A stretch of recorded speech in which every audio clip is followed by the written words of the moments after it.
Hai Sobat Kamera, perjalanan keliling dunia kali ini agak berbeda karena kita kembali akan jalan-jalan virtual dengan Oma dan Opa yang gak ada capeknya. Kali ini destinasi yang dituju adalah Xi'an, Cina. Ngapain aja ya Oma dan Opa di sana? Kita ikuti yuk petualangan mereka.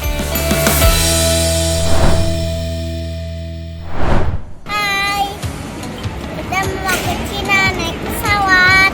Lucu banget ya Bian, si cucu kesayangan Oma dan Opa. Iya nih Sobat Kamera, kita ketemu lagi di petualangan Oma dan Opa ke negeri tirai bambu Cina. Perjalanan Oma dan Opa dimulai dari Bandara Soekarno-Hatta. Sebelum berangkat, ada briefing singkat dari Mbak Lita sebagai tour guide yang akan menemani perjalanan ke Cina. Setelah briefing, rombongan Oma dan Opa bergerak menuju gate keberangkatan. Jaraknya lumayan jauh loh Sobat Kamera. Meski usia tidak muda lagi, semangat Oma dan Opa untuk jalan-jalan tetap terasa. Agar tidak kepayahan berjalan jauh, beberapa Oma dan Opa menggunakan jalur khusus dengan bantuan kursi roda. Fasilitas ini membuat perjalanan tetap nyaman dan aman untuk para lansia. Saatnya petualangan dimulai. Alhamdulillah, kita sedang mendarat di Xiamen dengan selamat. Perjalanan belum selesai. Oma dan Opa transit terlebih dahulu di Xiamen sebelum melanjutkan penerbangan ke tujuan akhir Xi'an, kota bersejarah yang akan menjadi awal petualangan kita di Cina. Akhirnya Oma dan Opa tiba di Bandara Xi'an. Meski menempuh perjalanan panjang, wajah Oma dan Opa tetap terlihat segar dan bahagia. Setelah perjalanan panjang, saatnya makan siang, menikmati hidangan untuk mengisi tenaga. Alhamdulillah, rombongan kita dari Bandung dan Jakarta sudah sampai di Xi'an. Rombongan kita selama 30 orang. Xi'an adalah kota muslim di Tiongkok. Restoran ini halal ya Sobat Kamera, jadi jangan khawatir untuk bersantap dengan lahap. Interiornya sangat unik dengan perabotan dan desain pintu lengkap dengan papan tradisional, tembok ala Tiongkok kuno, serta detail jendela yang unik seperti bertualang di dunia kungfu zaman dulu. Perjalanan dilanjutkan menuju salah satu ikon kota Xi'an, yaitu Bell Tower. Dibangun pada abad ke-14 di masa dinasti Ming, terletak di persimpangan jalan kota Xi'an, dulunya digunakan sebagai penanda waktu saat pagi hari dengan memperdengarkan lonceng raksasa yang ada di menara ini. Kini menara ini menjadi ikon sejarah dari kota Xi'an. Setelah dari Bell Tower, kita berlanjut ke Huimin Street, kawasan komunitas Muslim Hui yang telah ada sejak ratusan tahun lalu sejak masa Jalur Sutra.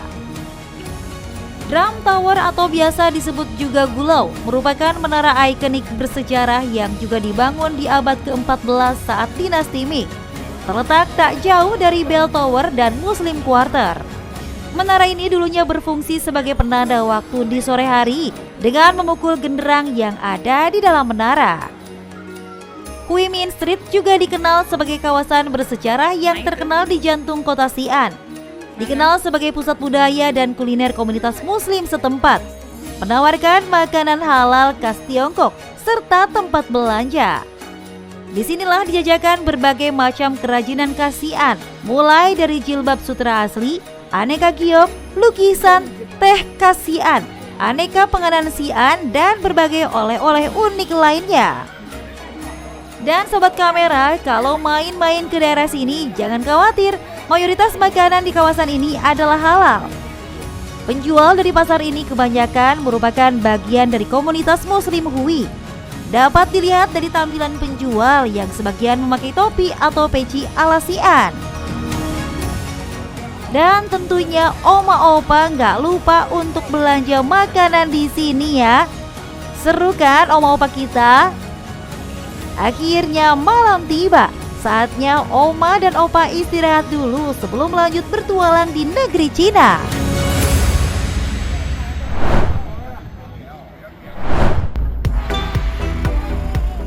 Saatnya melihat air terjun ikonik yang ada di wilayah Yan'an.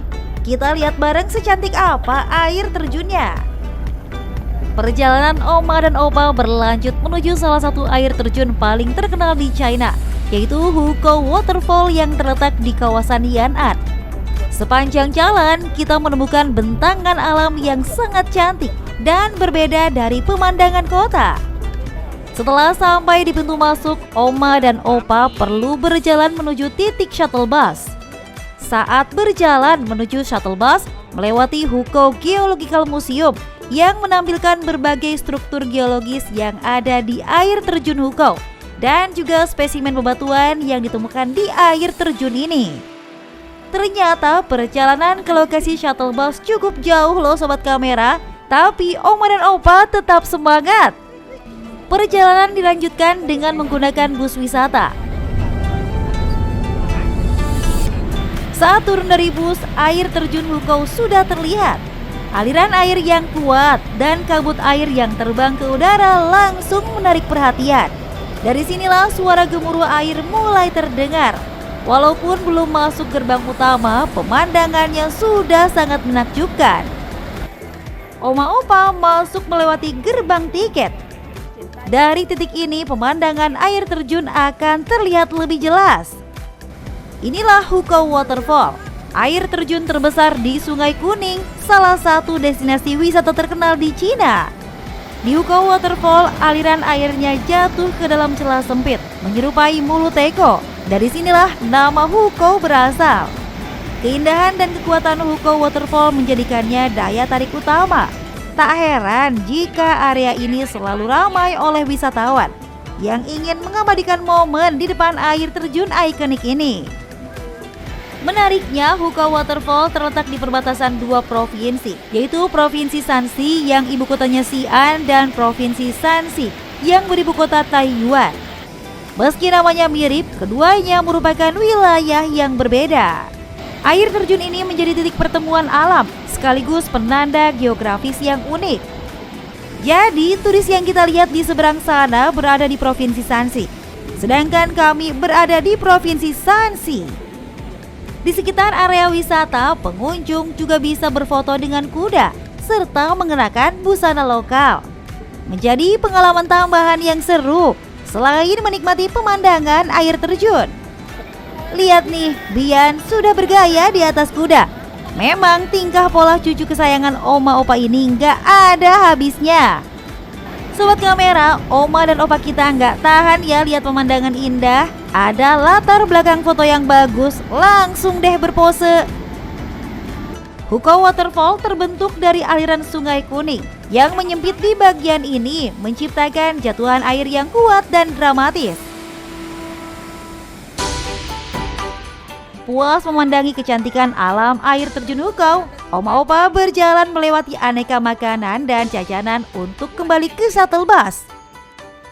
Perjalanan di Hukou Waterfall pun selesai. Sebuah pengalaman yang bukan hanya indah, tapi juga memperlihatkan kekuatan alam.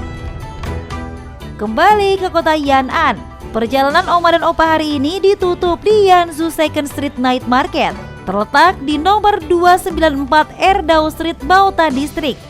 Disinilah beragam kuliner dan souvenir lokal bisa dinikmati.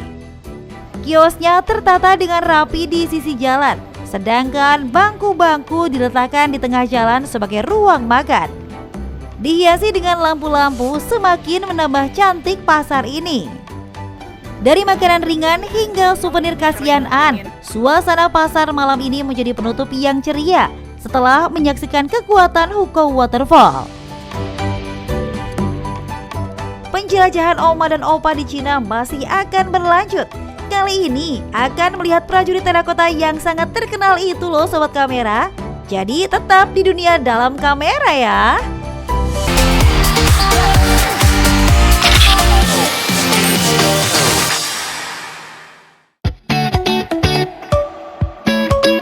Kali ini, Oma dan Opa berkunjung ke salah satu peninggalan sejarah terbesar di dunia yang dikenal sebagai pasukan terakota. Pasukan ini merupakan penjaga makam Kaisar Qin Shi Huang, Kaisar pertama Cina. Hampir setiap hari ribuan pengunjung dari berbagai negara datang ke kompleks museum ini. Mereka datang untuk melihat langsung pasukan terakota yang selama lebih dari 2000 tahun terkubur di dalam tanah. Museum ini termasuk ke dalam situs warisan dunia UNESCO. Kompleks makam Kaisar Qin memiliki area yang sangat luas. Untuk menuju ke area pit, pengunjung akan diantar menggunakan mobil buggy. Luas keseluruhan kompleks sekitar 56,25 km persegi, menjadikannya museum terbesar di dunia. Oma Opa akan menuju area pit atau area eksebisi prajurit terakota. 1976. Sebelumnya, Leo, pemandu wisata lokal, menjelaskan tentang area kompleks pemakaman yang terdiri dari pit 1 sampai 3. Yang pertama dikunjungi adalah area pit 1. Area ini merupakan area yang terbesar dan paling ikonik, di mana terdapat ribuan prajurit infanteri. Prajurit terakota disusun dalam formasi tempur teratur, menggambarkan kekuatan utama militer dinasti Qin. Pasukan ini dibuat berdasarkan keyakinan kaisar bahwa kehidupan setelah kematian memerlukan perlindungan dan kekuatan militer yang sama besarnya seperti di dunia nyata. Aduh, penuh sekali. Ya padahal bukan hari libur ya. Benar luar biasa, sampai nggak bisa lihat apa-apa, hanya lihat kepala orang saja. Minta ampun deh. Memang benar nih cerita Oma, walaupun prajurit terakota yang ditempatkan di satu hall yang sangat besar, tapi pengunjungnya juga sangat ramai. Karena memang pengalaman melihat prajurit terakota secara massal hanya didapatkan di makam ini. Seluruh prajurit di pit 1 menghadap ke arah timur, arah yang pada masa itu diyakini sebagai datangnya ancaman musuh. Penataan ini menunjukkan strategi pertahanan kerajaan Qin. Patung prajurit terakota masih ada yang utuh, banyak pula yang sudah hilang beberapa bagian. Selain prajurit, terdapat pula patung kuda dengan ukuran sesuai aslinya. Dan yang sangat menakjubkan, muka setiap pasukan terakota berbeda-beda. Di bagian belakang pit ini terdapat bagian restorasi. Di sini prajurit-prajurit yang ditemukan tidak lengkap dan berupa puing direstorasi dan diperbaiki agar dapat menjadi satu kesatuan utuh. Kita bisa melihat berbagai kondisi prajurit terakota, mulai yang benar-benar dari puing, ada yang sudah berbentuk tapi masih ada beberapa bagian yang hilang. Juga prajurit yang hampir sempurna yang kembali siap untuk dipamerkan. Dari pit 1, perjalanan dilanjutkan ke pit 3. 3 is the smallest, but very important page. Selanjutnya dijelaskan pit nomor 3 ini hanya membuat 68 prajurit terakota. Area ini dipercaya sebagai pusat komando, tempat para perwira tinggi mengatur strategi dan pergerakan pasukan. Jumlah prajurit di pit 3 tidak banyak, namun perannya sangat penting. Dengan bentuk seperti huruf U, terdapat dari ruang sayap utara, ruang sayap selatan, dan tempat penyimpanan kuda serta kereta kuda. Pit ini menunjukkan bagaimana sistem komando dan hierarki militer dinasti Qin bekerja secara terstruktur. Selanjutnya ada pit 2 atau pit terakhir dari rangkaian kompleks makam Kaisar Qin. Pit ini dianggap sebagai area paling kompleks karena menampilkan berbagai jenis pasukan dalam satu susunan. Di sini masih banyak prajurit yang terkubur dalam tanah dan juga hancur. Hanya ada 5 prajurit yang dipamerkan, dilindungi oleh kotak kaca. Prajurit ini adalah pasukan infanteri, terlihat dari zirah dan posisi tubuhnya, serta tentunya patung kuda yang mendampingi. Mereka menjadi tulang punggung pasukan Qin yang bertugas menahan dan menekan musuh di garis depan. Prajurit berikutnya adalah pasukan kavaleri, terlihat dari patung kuda yang menyertainya. Dalam militer dinasti Qin, pasukan berkuda memiliki peran strategis untuk serangan cepat dan mengejar musuh. Detail kuda dan prajurit dibuat dengan proporsi nyata, menunjukkan betapa pentingnya unit ini dalam kekuatan militer Kaisar Qin. Berikutnya adalah pasukan pemanah. Pasukan ini berperan menyerang dari jarak jauh, memberikan tekanan awal sebelum pasukan infanteri maju. Prajurit ini merupakan perwira atau komando, terlihat dari zirah yang lebih rumit dan postur tubuh yang tegap. Mereka lah penghubung antara komando dan pasukan di medan perang. Setiap prajurit dibuat secara manual, dari rambut, ekspresi wajah, hingga lipatan pakaian. Tidak ada dua prajurit yang benar-benar sama. Luar biasa, saya terkagum sekali melihat prajurit ini Army Terakota 1976 ya, ditemukan tentara-tentara zaman ribuan tahun sebelumnya ini. Sebelum meninggalkan kompleks museum, pengunjung dapat mampir ke toko souvenir. Miniatur prajurit terakota, boneka prajurit terakota, dan oleh-oleh lainnya dapat ditemukan di sini. Pasukan terakota bukan hanya sekadar patung, tetapi saksi bisu kekuatan dan visi seorang kaisar. Sebuah warisan sejarah yang terus dipelajari hingga saat ini.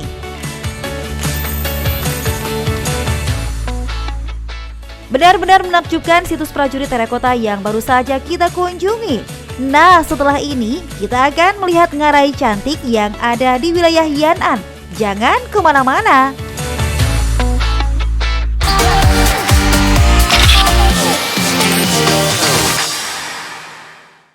Selamat pagi.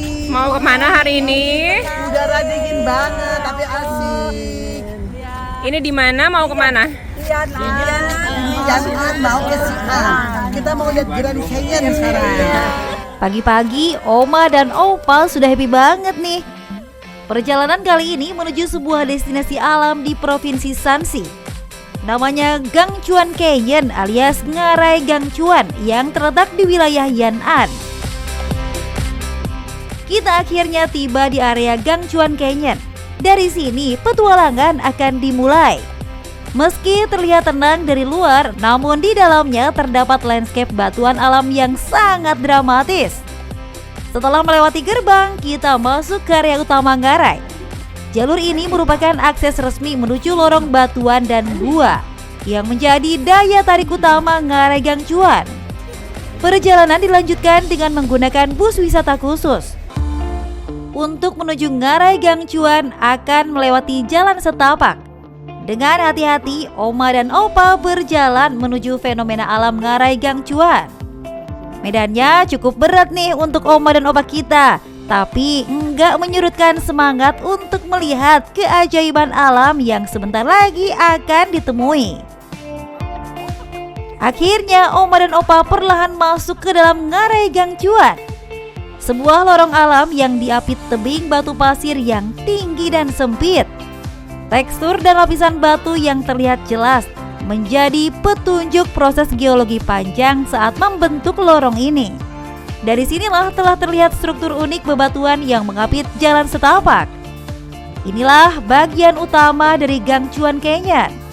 Sebelum perjalanan lanjut, tetap ya harus pose foto dulu. Gua Gangchuan atau sering disebut Gangchuan Canyon merupakan sebuah lorong alam di antara dinding batu. Untuk menyusuri lorong ini, pengunjung harus melewati jalur sempit yang hanya untuk satu orang. Jadi jalannya hanya searah, tidak boleh berbalik arah. Terlihat batu-batu menjulang dan sangat anggun. Saat melangkah masuk, suasananya langsung berubah. Seluruh bentuk dan teksturnya terbentuk oleh air dan angin melalui proses alam dalam waktu yang sangat panjang. Jika diperhatikan dengan seksama, lapisan batuan di sini terlihat seperti garis-garis halus yang merupakan lapisan batuan pasir merah. Setiap garis mencatat sejarah alam yang sangat panjang. Ngarai ini terbentuk dari retakan tanah akibat gempa bumi dan erosi selama jutaan tahun, menawarkan pemandangan dramatis untuk pengunjungnya. Menyusuri lorong alam ini memang memakan waktu, namun justru disinilah serunya. Setiap beberapa langkah selalu ada bentuk baru yang bisa dinikmati. Bentuk gelombang cukup banyak terlihat di lorong ini. Dengan cahaya matahari yang masuk dari celah di atas, membentuk bayangan dan warna alami yang berubah seiring langkah kita. Batuan kemerahan, coklat juga kehijauan terlihat bergantian, memberikan nuansa harmonis alam yang tak tergantikan. Ini dikarenakan warna dasarnya berasal dari batuan pasir merah dengan lapisan lumut hijau, goresan organik hitam, dan lapisan lumpur putih serta kuning. Interaksi elemen-elemen ini dengan cahaya menjadi kunci perubahan warna ngarai. Jika melihat ke arah atas lorong batu ini, masih terdapat pohon-pohon yang tumbuh tidak seperti di bagian bawah lorong yang hanya dapat ditumbuhi oleh lumut. Akar dari pepohonan ini membantu menahan tanah dan erosi, sekaligus menjaga keseimbangan alam. Jalan setapak terbentuk secara natural dengan jalur yang berkelok, menyesuaikan dengan bentukan alam. Rasanya sangat menakjubkan saat menyusuri lorong alam yang sangat indah ini. Masuk ke dalam ngarai, jalanan yang dilalui semakin sempit. Formasi bebatuan terasa semakin rapat. Visual endapan batuan pasir ini juga terasa semakin menakjubkan. Bentuk yang tidak pernah sama dari awal perjalanan sampai ujung menambah keunikan dari ngarai ini. Perjalanan menyusuri ngarai Gang Cuan sudah hampir berakhir. Oma Opa masih semangat berjalan perlahan sambil menikmati keindahan alam yang tak tertandingi ini. Di jalur akhir ngarai, bebatuan yang diselimuti lumut mendominasi pemandangan. Setelah menyusuri bagian terdalam canyon, kami pun perlahan kembali keluar. Perjalanan kita di Gang Cuan Canyon pun selesai. Sebuah pengalaman menyenangkan menyusuri lorong alam yang terbentuk perlahan oleh waktu. Perjalanan keliling dunia kali ini telah selesai. Ikuti terus penjelajahan unik berbagai negara hanya di Dunia Dalam Kamera. Sampai jumpa minggu depan di waktu yang sama.